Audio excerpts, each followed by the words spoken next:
and clays occurring instantaneously. I will keep discussion of consolidation confined to clays. They're fine-grained materials, and that's a long-term process.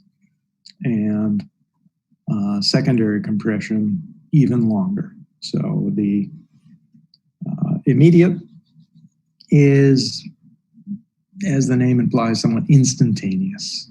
As a load is placed, meaning as a structure is built, a brick is placed as part of a construction of a building, that settlement is incorporated already. It literally elastic, like a spring. And it is instantaneous. Delayed would be the consolidation aspect, and that's going to bring us into months, years, in some cases decades. And secondary consolidation, or secondary compression, I like to call it, this creep aspect, it gets into years, decades, and even centuries and beyond. So that has a whole nother level of timeline involved with it. I'd like to establish the impact of foundation stiffness on settlement. And this is a rather involved matrix here, and I'd like to describe it to you so that you have a sense for the distinction I'm speaking about here is flexible versus rigid foundations. And this matrix also includes a division between sand, the left column, and clay, the right column. When you're speaking about flexible foundations, the item to evaluate here would be settlement, the vertical motion of the foundation.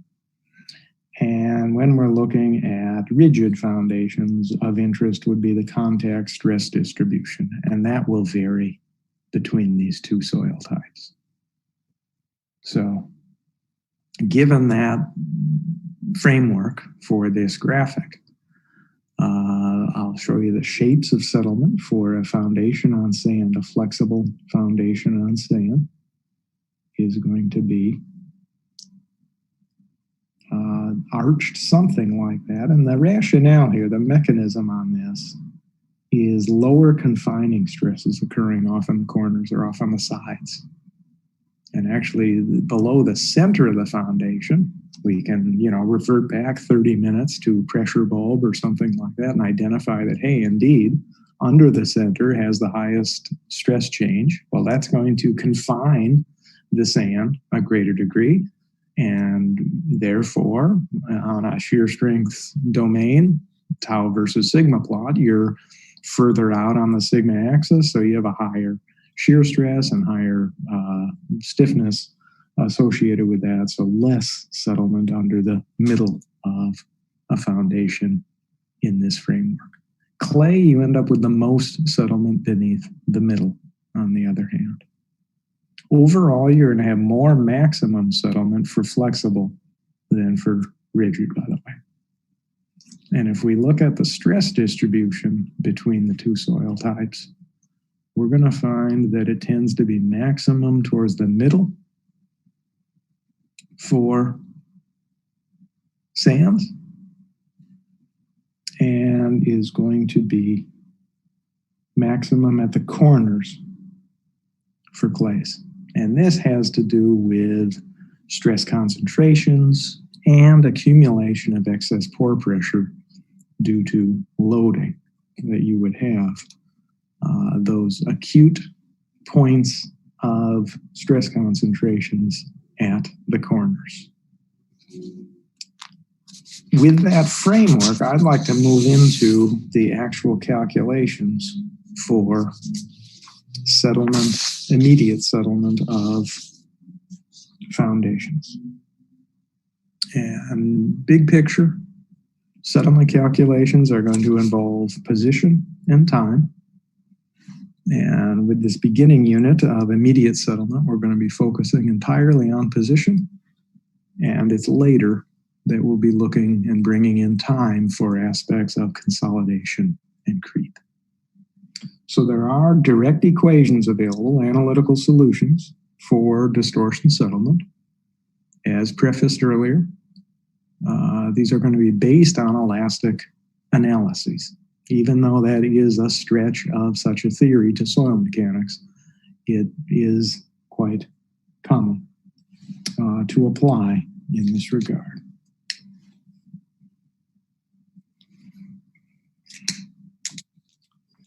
The general form of the equations looks something like this. W being our settlement, back to Salgado on that.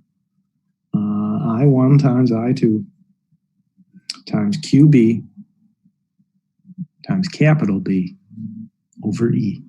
And I define these terms down here.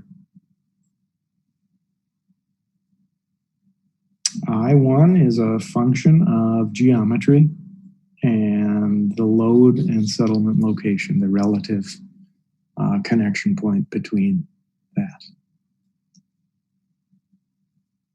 I2 is a function of Poisson's ratio. And shown in red here is some ranges that you would expect for Poisson's ratio of soil.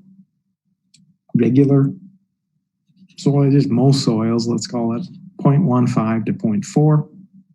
If you have saturated clay, you have a Poisson's ratio of 0.5. Does anyone recall what Poisson's ratio of 0.5 means for a material?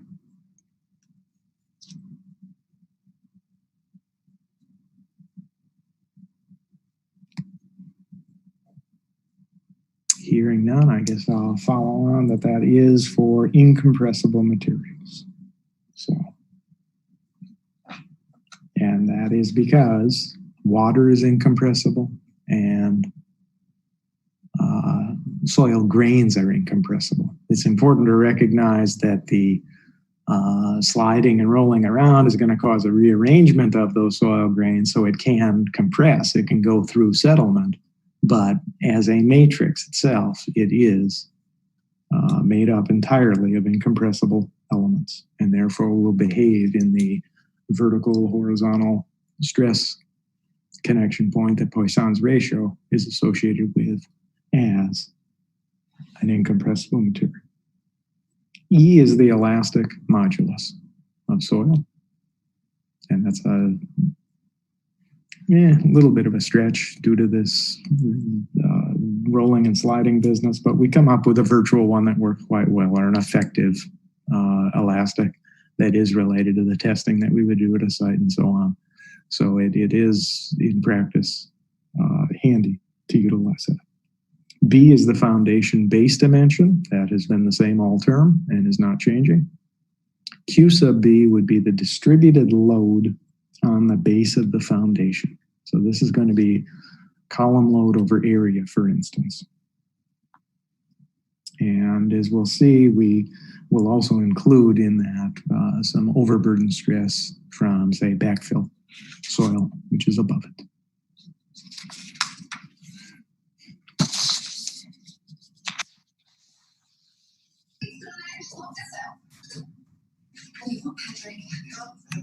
Longer equations are available for specific geometries, and we're not going to be getting into too much in terms of specifics in that regard. I'd like to run through one analysis of a generalized solution that will provide an approach that handles different shapes in one method with the assistance of some charts and so on. And this equation looks a lot like what we just saw, but it is refined a little bit. Now we're going to call them I0 and I1. So it's still just two I factors involved, and they still mean the same thing as before, but they are termed I0 and I1 very commonly. This was established decades ago, so the literature has just remained constant in that regard.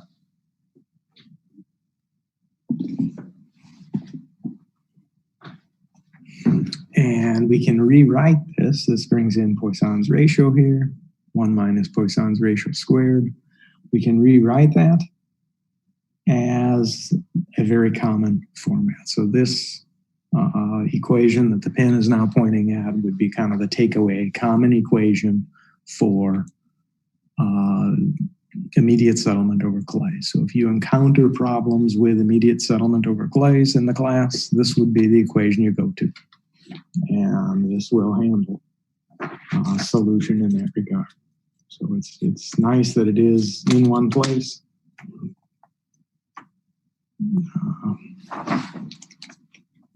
I'm digging through the text quickly to have some charts that are going to come in handy. I0 and I1 are a function of geometry.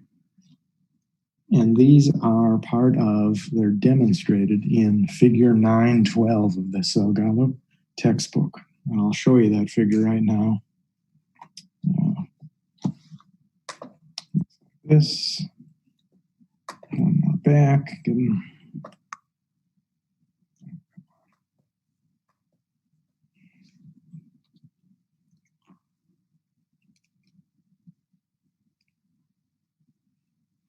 So we have a foundation over here of width B, embedment depth D, and a distance H, capital H, down from the base of the foundation down to a firm layer.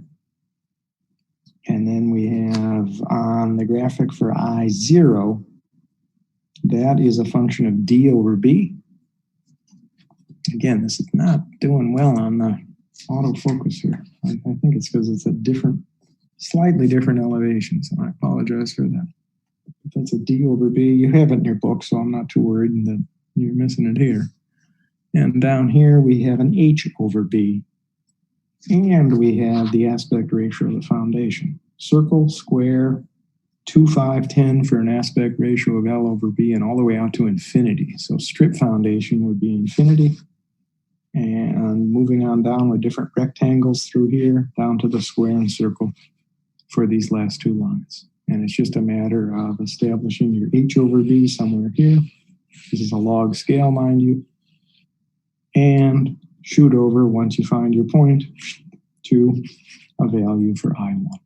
Quite similar to what we've been doing with the other stress distribution charts.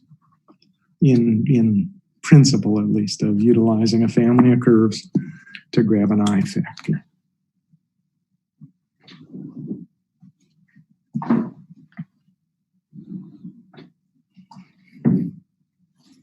QB net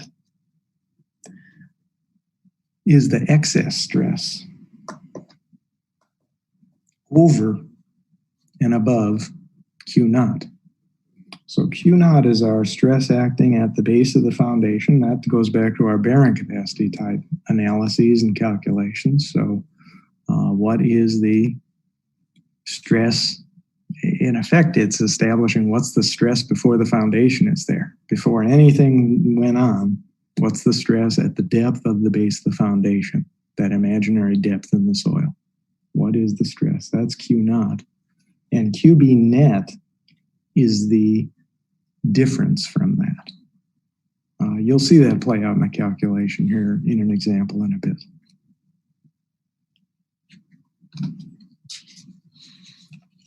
EU is the Young's modulus. And that would be an undrained version for this case. The U stands for that. EU can be correlated to a parameter called K. And K ranges from around 100 for soft soils out to about 1,500 for stiff clays.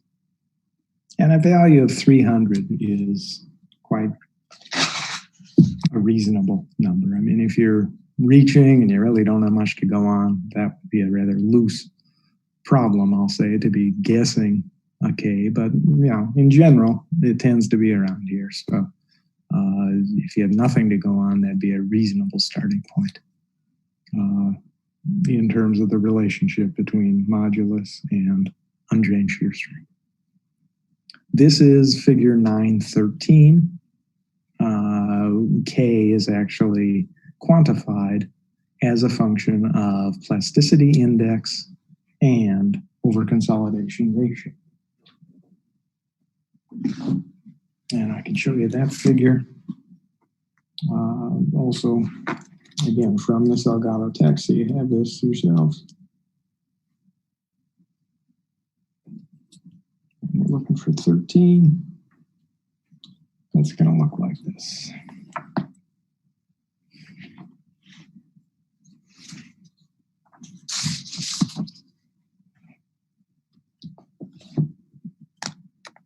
That's a graphic that has overconsolidation ratio. That's a concept related directly to consolidation theory. That would be the pre-consolidation stress.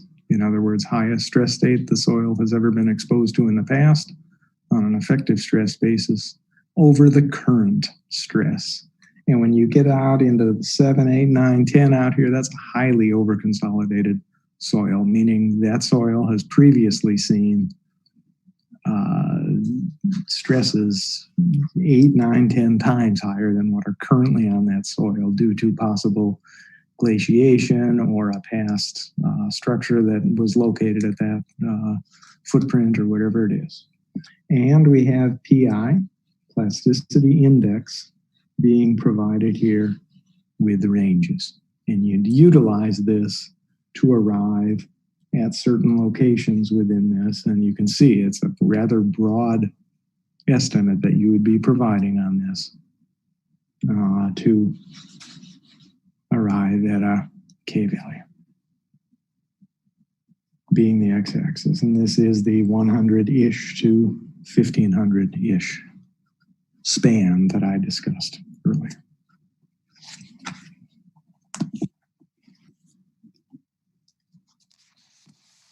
That I0 from figure 912, by the way, if D is equal to 0, I0 would be 1.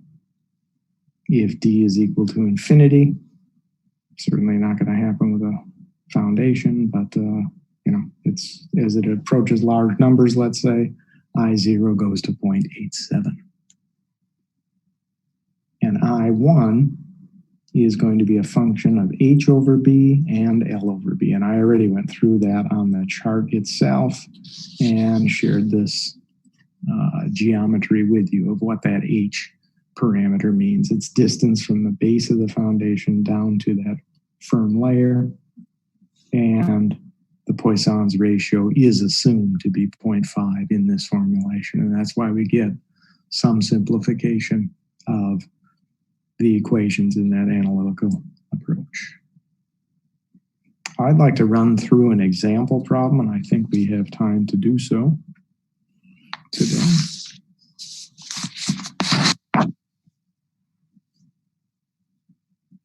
And let's look at, hold on here.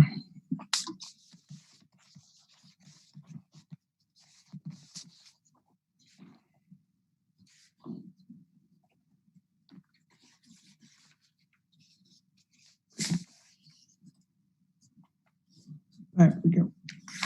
I'm not trying to hide that little bit there. So an immediate settlement on clay. And it should be, at least in this class, quite clean in terms of definition that this would be the case for a problem statement and what would be expected in the approach of whether it's immediate or consolidation or total or creep, the secondary compression, and so on. I will try to be clean with questions in that regard of what is expected to be solved for and so on. In this problem statement, we have normally consolidated clay, a square foundation with a dimension B, 10 feet, a depth of embedment of 5 feet. Excuse me, I have an error there. I need to change that to a 3, and I'm sorry about that typo. Through this and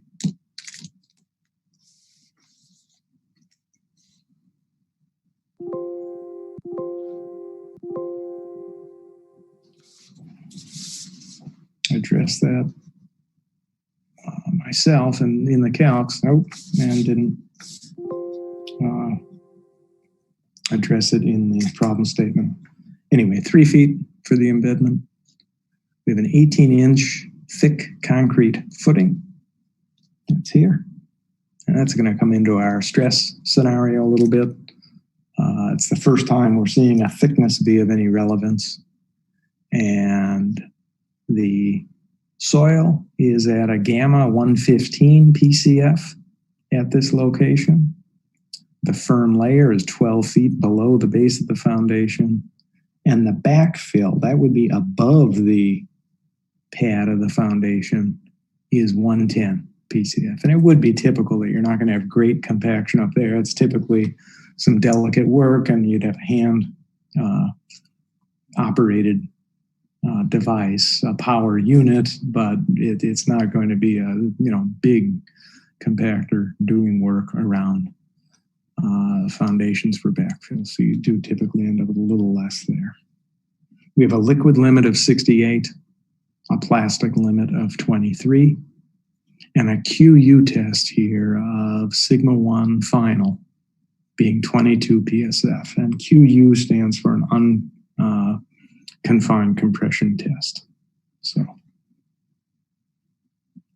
and the question at hand here is to calculate the immediate settlement. So, with the methodology that was set up in the past couple of slides, we can utilize that equation. And you'll see in that we need a modulus of elasticity, undrained modulus. And undrained modulus is correlated to undrained shear strength, S sub U, as a function of that K parameter that we'll be looking up in a table and so on, or in that chart. How can we get S sub U from this number? And I've been showing the answer on and off behind this sheet of paper, but I'm not sure if you guys were looking down there. It's like a magician show. You gotta keep the attention over here on the left while the answer's going on down over here. Any thoughts on what the S sub U would be for an unconfined compression test with the major principal stress being 2200 PSF?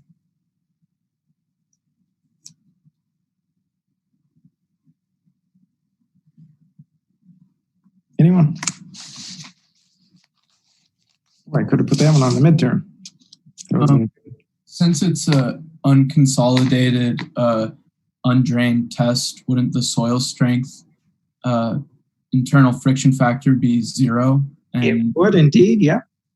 Then we'd lose that term in the linearized equation that's for the more failure envelope. You're right on target, Kurt. Thank you. And what does that mean we'll have for a value for this? This is specifically not just a UU test, as you highlighted, but a QU test, an unconfined compression test. So it's a special version of UU with the confining stress being 0, meaning just open to the atmosphere. This is like a concrete cylinder test. Is it where the undrained shear strength is half of the QU result? You got it right there. SU will be 1100. And the rationale is what Kurt was describing here, that you're going to have a circle and phi is equal to 0. And with that QU test, your confining stress, in other words, left side of the circle, is 0. The major principal stress given in the problem statement is 2200, so that's your diameter. And we're looking for the radius in this case, and that will be half of 2200 or 1100.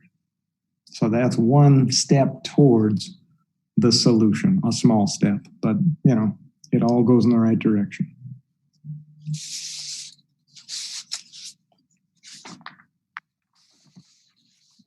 Let's take a look at some of the other elements here.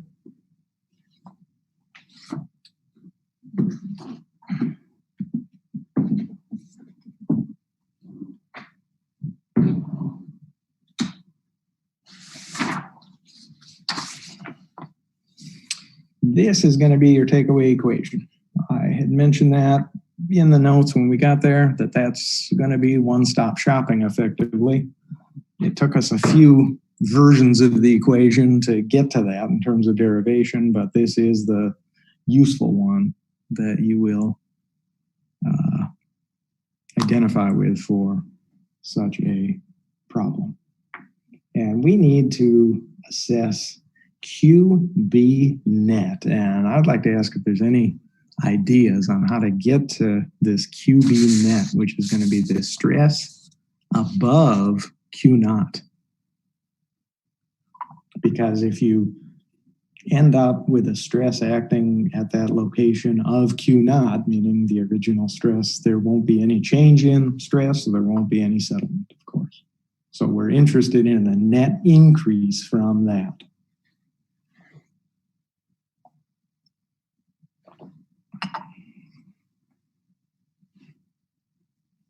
Any thoughts on how we can get at that parameter, QB net?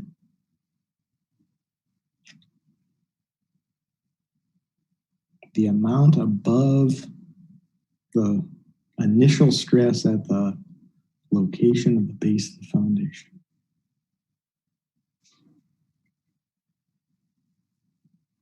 Anyone? Is it just a surcharge calculation? It is I'm not quite sure what you mean by that, but yeah, it's certainly part of it. Taking the effective stress at that depth below the surface. That is needed both before the foundation is there and after the foundation is there. And then you will compare the two, and the difference will be the QB net.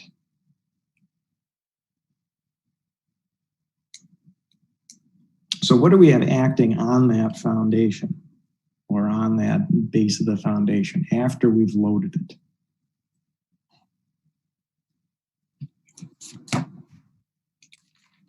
Go back to the diagram of the foundation. What do we have to consider here? The stress distribution. We have a load over area going on. We got some concrete going on. And we have some backfill going on. So all of that has to be built into that. That's what's happening after the foundation is there. So we add all those three together. And what are we going to do to address the load over area? What's that going to be?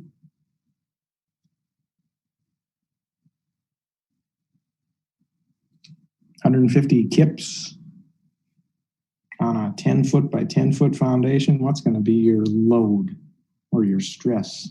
Just based on that column load. 1,500 PSF. 1,500 PSF, correct. And that's, assuming perfect distribution over the foundation base and so on. That's a bit of a stretch, but hey, we're engineers. We got to simplify things to keep them manageable. So that's reasonable. And then what's a unit weight for that concrete? What's a typical unit weight assumed for concrete? 150. Yep. Thank you, Carmjo. And 150 actually includes kind of a averaged out version with some rebar already in it. So that's already built in. So we're going to have 18 inches or 1.5 feet of concrete. And that leaves 1.5 feet of this soil, 110. And the equation would look something like this then. 1,500 plus 1.5 times 110, that's the backfill, plus 1.5 times 150, that's our concrete. Total, 1,890. That's QB. So that's the amount after the foundation is there. We also need to assess what was it before the foundation was there, or what is it right next to the foundation. You could think of it either way. And that will be 3 times 115, and that's 345. All this soil would have been 115 originally, so you'll use the 115 for that calculation. And the difference, QB net, Salgado does a lot with these double scripts. subscript and a superscript at the same time. It works out. You have to get a little used to it. It's kind of math heavy, but it's a beautiful way to show stuff because you can get a lot of information implied in given parameters. And that'll be 1890 minus 345, 1545. Okay, so it's a little bit different than just taking 1500. Not a huge amount different. And the reason it's not a huge amount different is 110 and 150 are pretty darn close to 115 being an average. In most soil types, it's not too far off. But I want to be deliberate here and go through the step-by-step so you see the process for exact procedure. So 1545. Next up will be I0 and I1. And that's going to be a value of 0.94. I'll let you guys check into that on the chart from the textbook. And that will be for a D over B value of 0.5. And actually, this is using that old version of D. I should check this and see how we're doing with that new version of D. I changed that thing to 3 this time from what I had in some notes on this redo of the problem. So bear with me here. On this, it's not changing tremendously here. I think it's still quite reasonable. You'll see that it is a very, very steep curve here down in this region. And you've got that far line is 1. That first line is, I think it's a half or thereabouts. And that next line, 0.25 or 0.3, something like that. So we're into the minutia here in terms of interpolation. And I'm fine calling that 0.94 still. So I will change the fraction, but leave the I0 as, so that will be 0.3.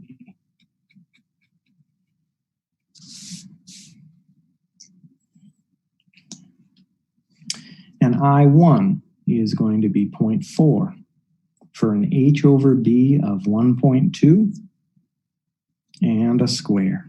So square puts you on that second curve from the base. The first one is circle. And then H over B sets you on the x-axis, and we shoot over to the y-axis, which is our I1 value. And I'm coming up with a 0.4 on that.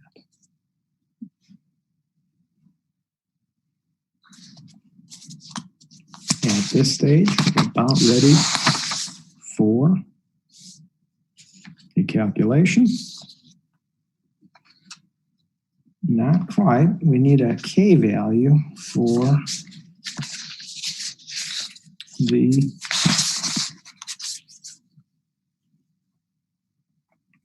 scenario. And our undrained modulus is equal to K times SU. And our K, given that we have an overconsolidation ratio of 1, it was given in the problem statement that we have normally consolidated clay. So by definition, that means OCR is 1. So on some of these sorts of things, you need to be tuned up on your soil mechanics and just be ready to make that observation and run with it.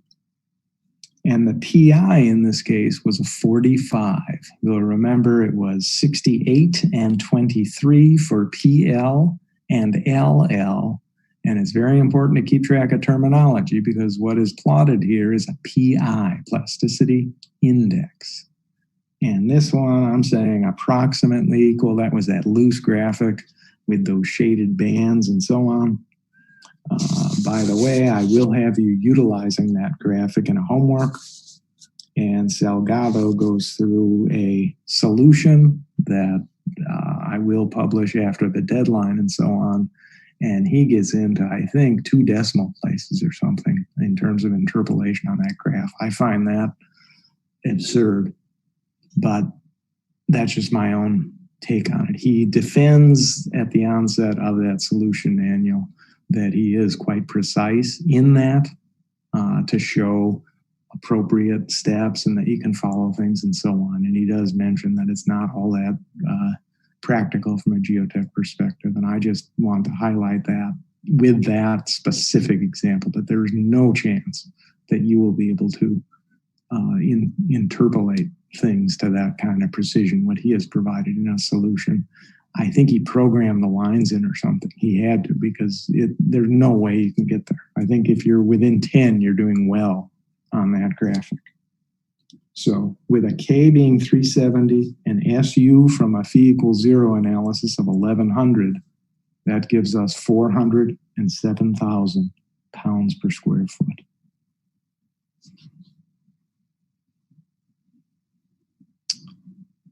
This leads us to our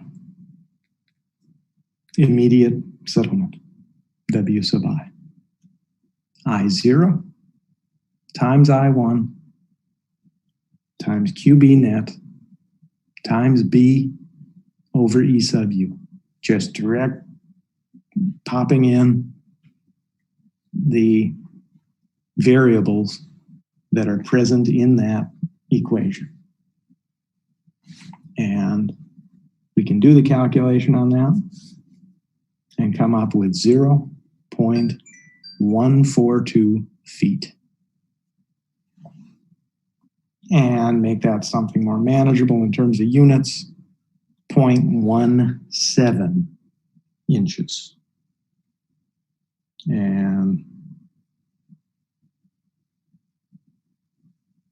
what do we have on that guy? 1/6 of an inch or something like that is what that comes out to. Yeah, that's reasonable for immediate settlement. It tends to be quite small. I mean, there are occasions where you need to be absolutely that precise with things. I'll share with you a story at a future session about the Osaka airport. And if I don't get around to that at the onset of next time, please remind me, as I'd like to share that as it does relate to this level of answer. But I'm going to cut out now, let you go a few minutes early, as I mentioned, and wish you a good start to your week, and see you folks on Wednesday. Thank you. Thank you. Thank you.